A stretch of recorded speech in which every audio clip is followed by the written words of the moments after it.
Good morning. For Traders Exclusive, this is George Kachuk, with RCM Wealth Advisors, reporting to you from the CME Group trading floor in Chicago.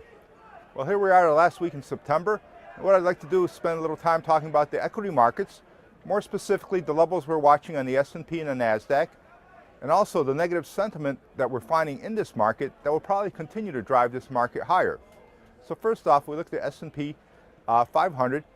It's still above that July 8 breakout when it went through 2120.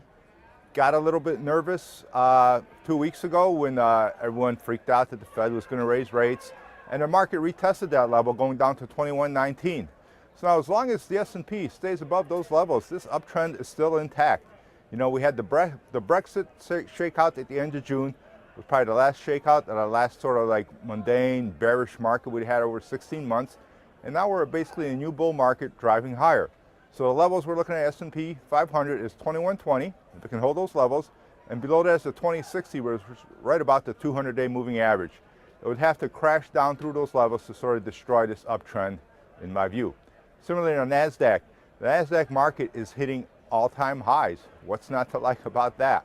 So the next level of support is 5200. We're about, I believe this morning, still about 60 points above that. And we can't hold the 5200 level. Well, we got numerous levels there going down to 5100, 5000, and actually about 4880 before the whole thing says the NASDAQ market is done. So for now, we're still in an uptrend. So what's driving this uptrend? Well, part of the thing is it's still the most hated rally. Everyone's focused on this being a 9-year bull market or a 7-year, whatever it is. But basically, in my view, it started July 20th. We're in the new bull market. So some of the sentiment we're looking at is the AAII Sentiment Survey. That's American Association of Individual Investors. It's a contrarian indicator. And basically, the bulls now dropped to 24.8%, whereas the bears had risen to 38%. Those are the kind of levels we see near market bottoms, not near market tops. That just tells you how no one's believing it. Similarly, if we look at the NAAIM, that's the so-called National Association of Active Investment Managers, just over the last 2 weeks, they dropped from about 97% down to 68%. Now they're about 79%. Again, levels where we see closer to bottoms than to tops. So again, no one's believing this. And just this morning, we're seeing a little bit of a shakeout in this market where the Dow was down 100 points.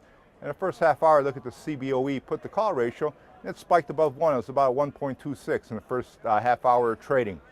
So again, just tells you that this market has room to run because this new bull market is actually being built on pessimism, which is exactly what you want to see. So not until we see this trend broken, we have to believe that the uptrend still continues. But as always, let price and volume be your guide. This is George Kachuk for RCM Wealth Advisors, reporting to you from the CME Group trading floor in Chicago. Have a great last week in September.